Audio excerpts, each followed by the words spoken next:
My name is Manya.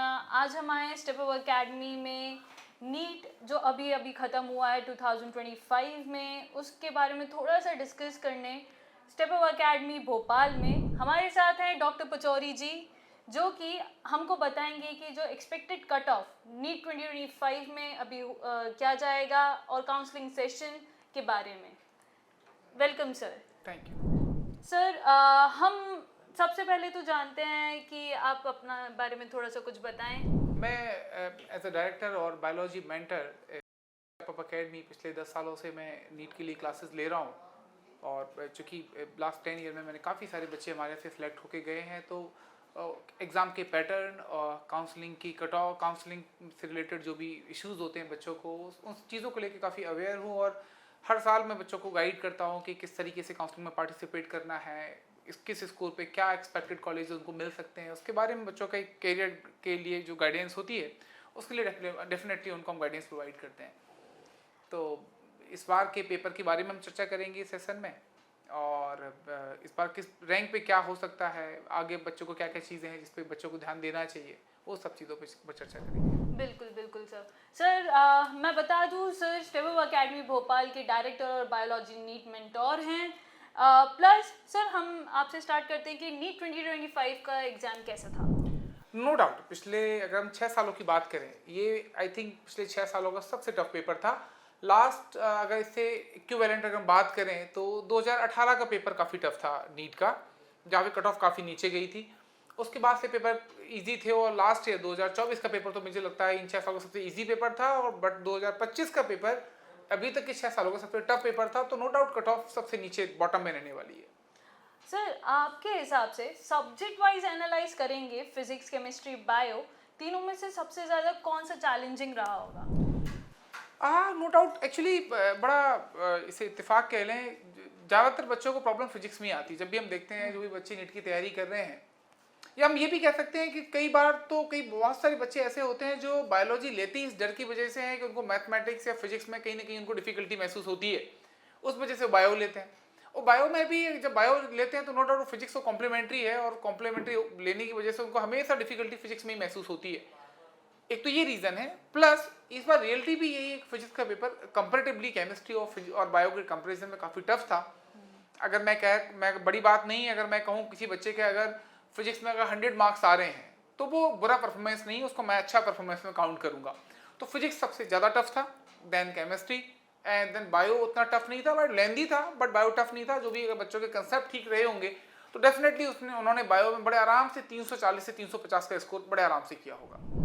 Sir, जैसे अभी अपन को पता चला है कि एनटीए के जो स्टैंडर्ड्स हैं वो अलग अलग रहे हैं, तो आप उसके ऊपर, बिकॉज फिजिक्स क्योंकि सबसे ज़्यादा टफ है, और अभी भी जो एग्जाम्स 2025 हुआ है उसमें भी फिजिक्स बच्चे कुछ कुछ बोल रहे हैं कि इजी आया था, कुछ बोल रहे हैं टफ आया था, बट जहाँ तक हमने एनालाइज किया है उस तक हमें लगता है कि फिजिक्स काफ़ी टफ था एज कम्पेयर टू बाकी। नो डाउट फिजिक्स काफ़ी टफ था, और दूसरा एनटी के ऊपर भी एक मोरल प्रेशर था लास्ट ईयर। जिस तरीके से 720 में से 720 कई सारे बच्चों के आए, और जो कट ऑफ का जिस तरीके से कट ऑफ बहुत ऊपर गई, तो एनटी के ऊपर नो डाउट एक मोरल प्रेशर था कि पेपर का लेवल इस तरीके से सेट करना है कि कम से कम बहुत सारे बच्चे 720 में 720 या 719 718 बड़े क्लोज नहीं रहे। जब पेपर का लेवल ईजी होता है तो मेरा ऐसा मानना है कि यहाँ लक फैक्टर काम करना चालू कर देता है। जब पेपर का डिफिकल्टी लेवल जितना अच्छा होगा या पेपर का लेवल जितना स्ट्रांग होगा, वहाँ जाके सच्चे आईक्यू की टेस्टिंग होती है, कौन बच्चा कितना बेहतर अच्छे तरीके से कंसेप्चुअली पढ़ा हुआ है। इस बात की टेस्टिंग टफ पेपर से होती है, इजी पेपर से नहीं। इजी पेपर में कहीं ना कहीं लक काम भी करता है। बिल्कुल बिल्कुल। सर, अगर हम नीट 2025 के न्यू एनटीए स्टैंडर्ड्स मान ले तो अगले साल छात्रों को कौन सी ऐसी तैयारी में बदलाव लाने चाहिए। आप इसको स्टैंडर्ड को नया तो नहीं बोलेंगे, नो डाउट उन्होंने पेपर का लेवल बहुत अच्छा किया है एनटीए ने, तो इसको हम नया बदलाव ऐसा कुछ ना बोल के हम ये बोले नहीं, ठीक है, थोड़ा बहुत चेंजेस करके नीट अपने स्टैंडर्ड को बढ़ाना चाह रही है, ताकि मैक्सिमम बच्चे बहुत 720 में से 720 जैसा स्कोर ना लाए, ताकि बड़ी कॉम्प्लिकेशन होता लगता है कि नीट का स्टैंडर्ड डाउन हो गया है, या बच्चे अपने आप को अच्छे से इवेल्युएट नहीं कर पाते। तो नो डाउट पेपर का स्टैंडर्ड बहुत अच्छा था, मैं बोलूँगा अभी तक का 6 सालों का सबसे अच्छे स्टैंडर्ड का पेपर बनाया है उन्होंने इस बार। तो अभी आगे चल के अगर हमें ध्यान देना है तो हमें देनी है अपनी एक्यूरेसी पे, हमें एक्यूरेसी प्लस स्पीड, दोनों चीज़ें। इस बार सबसे ज़्यादा जो प्रॉब्लम बच्चों को महसूस हुई वो प्रॉब्लम महसूस हुई है टाइम को लेके, क्योंकि बच्चे क्वेश्चन बड़े कंसेप्चुअल थे। फिजिक्स में तो एक ही क्वेश्चन में मल्टीपल टाइप के अलग अलग कंसेप्ट लगाए गए, मतलब ये क्वेश्चन ऐसा, कई क्वेश्चन ऐसे भी हमने देखे जहाँ 2 या 3 कंसेप्ट एक साथ लग रहे हैं। तो नो डाउट बच्चा जब इतने कॉम्प्लिकेटेड क्वेश्चन को सॉल्व करता है तो ये टाइम टेकिंग होता ही है। दूसरा, केमिस्ट्री भी नॉर्मल से थोड़ी टफ थी।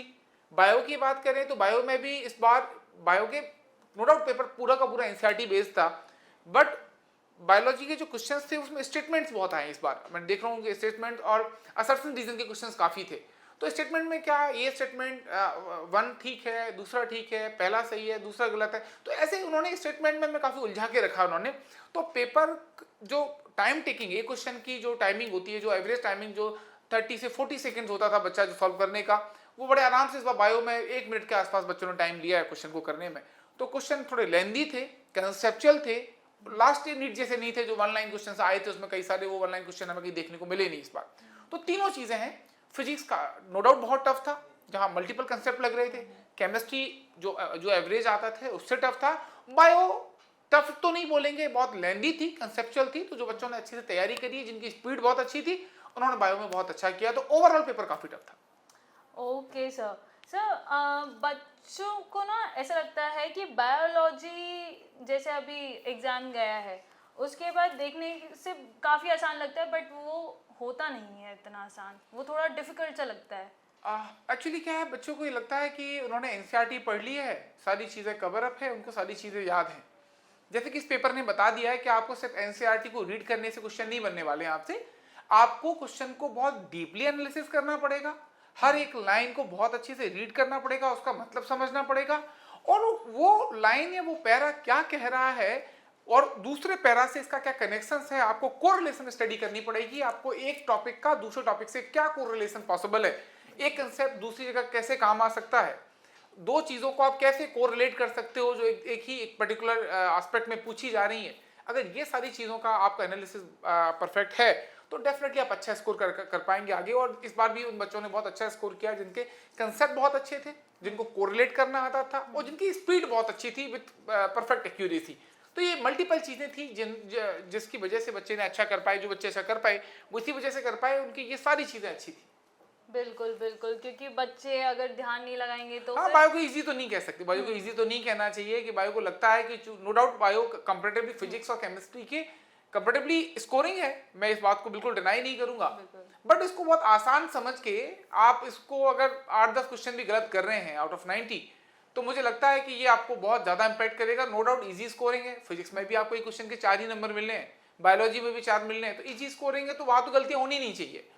अगर टफ क्वेश्चन में गलती होती है तो समझ में आता है, चलो ठीक है, वो ज़्यादातर बच्चों से हुई होंगी।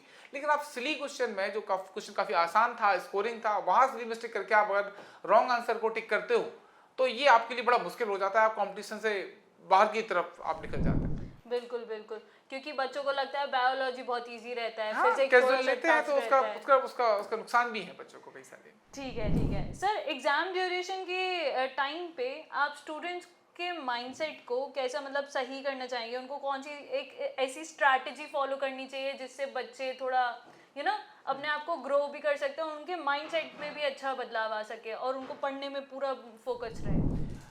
जनरली जो बच्चों में मैं देखता हूँ, जब वो बच्चे यहाँ भी हमारे यहाँ भी जब टेस्ट सीरीज चलती है, बच्चे टेस्ट देते हैं, तो मैं बहुत फाइनली ऑब्जर्व करता हूँ उन बच्चों को। कुछ प्रॉब्लम्स आती है, जैसे मैं 1-2-3 बातें करूंगा बच्चों से, बच्चों को बड़ा ध्यान देना चाहिए, ये बड़ी अहम बातें हैं जो मैं बोलने जा रहा हूँ।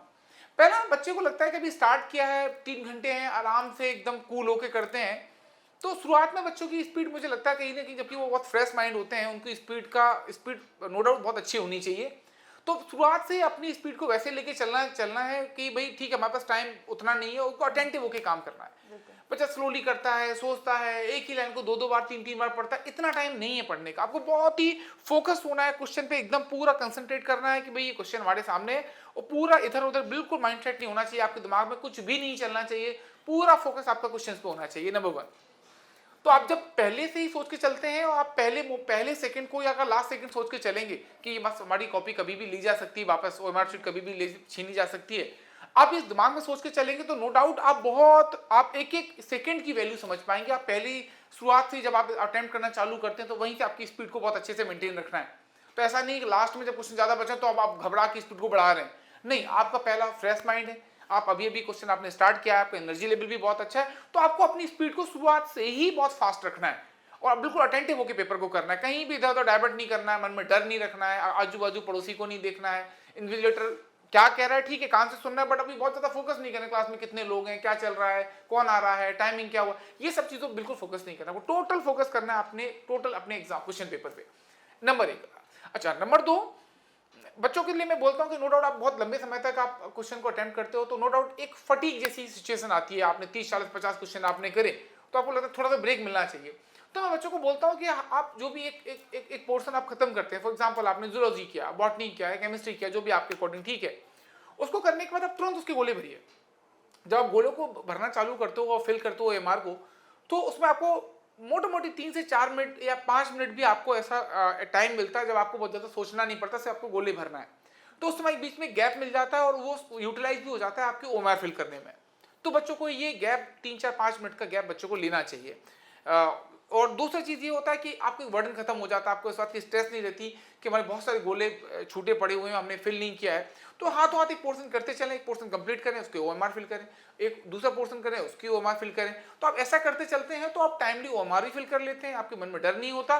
और दूसरा, जैसे जैसे पेपर सॉल्व करके आप ओएमआर फिल करना चालू करते हैं, आपका 60-70% फिल होता है, तो आपको अंदर से कॉन्फिडेंस बूस्ट होता है कि चलो हमने 70% तो खत्म कर लिया, अब 30% बचा है। तो ये आपको अंदर से एक एनर्जी देता है, आपको अंदर से बूस्ट करता है कि आप काफी करीब है मंजिल के। तो बच्चे की स्पीड और एक्यूरेसी भी अच्छे से मेंटेन रहती है। तो दोनों चीजों पे काम करना है कि इनिशियली वेरी फर्स्ट सेकंड से लास्ट तक आपको टोटली इक्वली एक्टिव रहना है, नंबर 1। नंबर 2, आपको बीच में को ओएमआर भरते रहना ताकि आपको 2-3 मिनट के जो ब्रेक है वो आपको आसानी से मिलते रहेंगे। बस ये 2 चीजें अगर आप इसको फॉलो करेंगे तो डेफिनेटली आप काफी इंप्रूव कर पाएंगे, स्पीड को भी आप अच्छे से रख पाएंगे और टाइमली आप पेपर को खत्म कर पाएंगे। बिल्कुल सर, आपने ये तो बहुत ही अच्छी चीज़ कही कि क्योंकि बच्चे ऐसे करते हैं कि अभी फर्स्ट हाफ में तो वो आराम आराम से कर रहे होते हैं, वो बहुत लेजी हो जाते हैं, एंड में जाके उन लोग को फिर बहुत ज़्यादा प्रेशराइज फील होना पड़ता है। सर ने बहुत बहुत अच्छी चीज़ बताई है सर। सर, आपको क्या लगता है इस बार नीट 2025 की कट ऑफ क्या रहने वाली है और काउंसलिंग से जुड़ी कौन सी ऐसी ज़रूरी टिप्स आप देना चाहेंगे बच्चों को? कट ऑफ की बात करें तो मुझे लगता है कि इस बार की कट ऑफ पिछले 6-7 सालों की सबसे लोएस्ट कट ऑफ जाने वाली है, जैसा मुझे लगता है, क्योंकि चूंकि मेरी एनालिसिस जो कहती है, तो अगर government medical college, all India government medical college की बात करें तो ये कट ऑफ कहीं तो भी 560-570 के आसपास गवर्नमेंट मेडिकल कॉलेज 100% मिल जाएगा। इसमें बच्चों को घबराने की आवश्यकता नहीं है। लास्ट टाइम नो डाउट आप 650 की बात कर रहे थे, इस बार आप बड़े आराम से 560-565 के आसपास आप 560 प्लस माइनस 10 मान के चल सकते हैं। 560 पे इस बार आपको government medical college all India मिलेगा आपको। अगर आप स्टेट की बात करें, जैसे कि मैं, चूंकि मैं एमपी से बिलोंग करता हूँ, मैं यहाँ एमपी के बच्चे मेरे पास काफ़ी ज़्यादा है, अगर मैं एमपी की बात करूँ तो मुझे कहीं तो भी लगता है कि 520 या 520 प्लस माइनस 10, अगर 520 से 25 के आसपास मान लें, हार्डली ऊपर जाएगा तो 530 मैक्सिमम। तो इस तक आपको बड़े आराम से यहाँ एमपी का government medical college, state government medical college state counselling से बड़े आसानी से मिलने वाला है। ये मैं फर्स्ट और सेकंड राउंड की बात करूँ, थर्ड राउंड में हो सकता है कट ऑफ और नीचे चली जाए। और अगर एमपी के प्राइवेट की बात करें तो ये सारे रिकॉर्ड टूटेंगे इस बार, और मैं कह रहा हूँ 470 पे प्राइवेट मेडिकल कॉलेज मिल जाए तो ये बड़ी बात नहीं है। और मुझे लगता है 470 पे डेफिनेटली एमपी के प्राइवेट कॉलेज बच्चों को मिल जाएंगे जो जनरल कैटेगरी से बिलोंग करते हैं। बाकी ओबीसी एससी तो नो डाउट नीचे जाने वाली है कट ऑफ इसकी।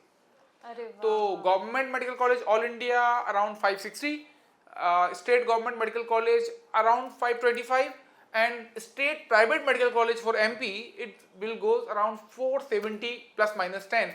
इस पे बच्चों को डेफिनेटली कॉलेज मिलने चाहिए इस बार।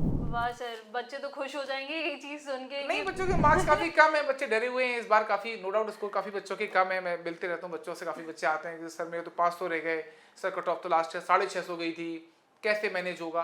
तो मैं बोलता हूँ कि बच्चों का अगर 500 का स्कोर भी है ना, उनको बिल्कुल कहीं घबराने की आवश्यकता नहीं है। मतलब वो सीट में 100% सीट अलॉटमेंट मिलेगा उनको।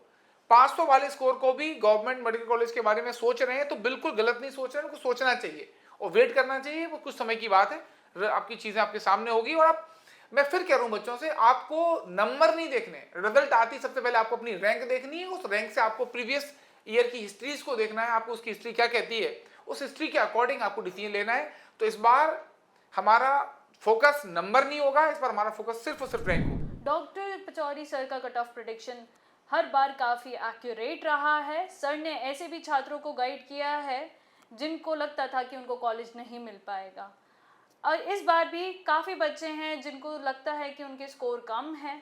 तो सर आप उनके लिए क्या एडवाइस देना चाहेंगे? इस बार चूंकि नो डाउट इस बार मार्क्स बच्चों के बहुत कम हैं, तो बिल्कुल बच्चों को घबराने की आवश्यकता नहीं, कि नो डाउट इस बार सारे रिकॉर्ड टूटने वाले हैं। आप दिमाग में रखिएगा, इस बार उस मार्क्स पे जाके कॉलेज मिलेगा जो अब तक नहीं मिले होंगे। तो इसलिए जिनके मार्क्स कम है, मैं कह रहा हूँ अगर मैं बड़ी बात नहीं कहूँगा, जिनका स्कोर 350 के आसपास भी है, उनको भी मैं बोलूँगा अगर वो प्राइवेट कॉलेज उनको लेने में इंटरेस्टेड है, 350 नंबर तक वालों को बड़े आराम से प्राइवेट मेडिकल कॉलेज मिलेंगे। एक्चुअल प्रॉब्लम क्या होती है, बच्चा तो पहली बार नीट दे रहा है, उसको नई आइडिया है ऑल इंडिया का, चीज़ें कैसे हैंडल करनी है, एमसीसी की काउंसलिंग कैसे अटेंड करनी है, कौन कौन से स्टेट हैं जो ऑल इंडिया को के लिए ओपन है, कौन कौन से स्टेट हैं जिनमें कुछ सर्टेन कोटाज फिक्स हैं। तो ये सारी चीज़ें बच्चों को आइडिया नहीं होती, तो इसके लिए वो किसी काउंसलर की एडवाइस ले सकते हैं, किसी उससे सजेशन ले सकते हैं। और लगातार स्टेप अप एकेडमी के पोर्टल पे अगर आप टच में रहेंगे तो डेफिनेटली हम आपको कई सारी इन्फॉर्मेशन ऐसी हैं जहां अगर आपका बजट क्या कहता है, उस बजट के अकॉर्डिंग कौन कौन से ऐसे कॉलेजेस हैं जो आपको मिल सकते हैं, उसके बारे में आपको बता सकते हैं। तो ऐसे बच्चे जिनका 500 स्कोर है वो बिल्कुल पेशेंस रखें गवर्नमेंट मेडिकल कॉलेज के लिए, उनको घबराने की आवश्यकता नहीं है, नंबर 1। ऐसे बच्चे जो प्राइवेट कॉलेज में इंटरेस्टेड हैं, उनको बड़े आराम से 350 नंबर भी जिसके हैं उसको बड़े आसानी से बिना किसी मैनेजमेंट कोटे के, नॉर्मली जनरल कोटे से ही उनको एक प्राइवेट मेडिकल कॉलेज की सीट अलॉट हो सकती है। जैसे फॉर एग्जांपल मैं बात करूं, अगर मैं यूपी के मेडिकल कॉलेजेस की बात करूं, तो बड़े आराम से इस बार मुझे बड़ी बात नहीं कहूँगा, उसको 250 नंबर तक भी अगर यूपी के प्राइवेट मेडिकल कॉलेज बड़े आराम से मिलेंगे। एमपी की बात करूं तो 450 460 तक भी एमपी के प्राइवेट मेडिकल कॉलेज बड़े आराम से मिलेंगे। छत्तीसगढ़ की बात करूं तो बड़े आराम से 430 440 तक भी अगर किसी का स्कोर है तो छत्तीसगढ़ का प्राइवेट मेडिकल कॉलेज ऑप्ट कर सकता है। और जब ये काउंसलिंग स्टार्ट होगी तो जो भी डेटा और जितने रजिस्ट्रेशन हैं जो होंगे, उसके अकॉर्डिंग भी हम बहुत सारे प्रेडिक्शन आपको बताते रहेंगे कि आप यहाँ फिल कर सकते हो, यहाँ फिल कर सकते हो। और दूसरा, बच्चों से मैं बड़ी इंपॉर्टेंट बात बोलूंगा कि आप भले कॉलेज की सीट आपको लेना है नहीं लेना है, लेकिन आप सारे स्टेट का रजिस्ट्रेशन जरूर कराइए, क्योंकि कई सारे स्टेट हैं जो सिंगल टाइम रजिस्ट्रेशन ओपन करते हैं। तो आपको सिर्फ रजिस्ट्रेशन करके छोड़ देना है, चॉइस फिलिंग करना है, कॉलेज ऑप्ट करना है नहीं करना है, ये सब सेकेंडरी है। आप एक 500 रुपये 1000 रुपये की फीस होती है, आप करके रजिस्ट्रेशन करके आप छोड़ दो। इसके बाद तो कई सारे option, round 1 round 2 round 3 mop up round, इतने सारे राउंड आते हैं। आपको लगता है कि ऑल इंडिया में नहीं मिल रहा, इस स्टेट में नहीं मिल रहा, तो मल्टीपल स्टेट आपके पास ऑप्शन में है। तो बच्चों को नॉलेज नहीं होने की वजह से कई बार देखा कि 500 नंबर वाला बच्चा भी, जिसको प्राइवेट कॉलेज, एक अच्छा प्राइवेट मेडिकल कॉलेज जिसकी फीस 10 से 12 लाख रुपए हो सकती थी और वो कॉलेज उनको मिल सकता था, बट चूंकि उनको लैक ऑफ नॉलेज की वजह से उनका वो साल बर्बाद गया। बाद में जब पता चला, चीजें देखी, तो बच्चों को बड़ा गिल्ट हुआ कि हम लेना भी चाहते थे बट हमें नॉलेज नहीं थी। तो अब लगातार आप टच में रहिए, आप डेफिनेटली हम आपको बहुत सारी इन्फॉर्मेशन आपको देते रहेंगे। तो बच्चे का स्कोर अगर 300 350 भी है तो बिल्कुल घबराने की आवश्यकता नहीं है।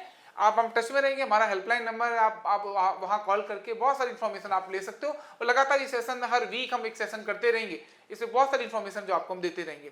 तो वो बच्चे जिनका स्कोर कम है, बिल्कुल घबराने की आवश्यकता नहीं है, क्योंकि इस बार का कट ऑफ नो डाउट बहुत नीचे जाने वाला है, और ऐसा जाने वाला जो लोगों ने सोचा नहीं होगा। मैं बड़ी बात नहीं कहूँगा कि ऐसा जाने वाला जो अब तक किसी ने नहीं सोचा होगा। तो कट ऑफ काफी नीचे जाने वाला, बिल्कुल नहीं घबराइए, आराम से 1 महीने आप इस समय को अच्छे से बिताइए, अपनी फैमिली के साथ एंजॉय करिए। इस 1 महीने में सारी स्थिति क्लियर हो जाएगी। बिल्कुल सर, बच्चे इस चीज़ को सुन के काफ़ी रिलैक्सड होंगे। प्लस जो सर ने बताया, रजिस्ट्रेशन आप एक बार कर लीजिए, ज़्यादा अमाउंट नहीं रहेगा, बट जैसे सर ने क्लियर किया है कि कुछ कॉलेजेस रहते हैं, और अगर आपको कुछ काउंसलिंग सेशंस की रिक्वायर्ड है तो Step Up Academy sir no doubt हम हमेशा आपके लिए अवेलेबल हैं, आपकी हेल्प करने के लिए हम हमेशा अवेलेबल हैं। आपको किसी भी स्टेट की कोई भी इन्फॉर्मेशन चाहिए, आपको कॉलेज के बारे में कुछ इन्फॉर्मेशन चाहिए, तो we are here to help.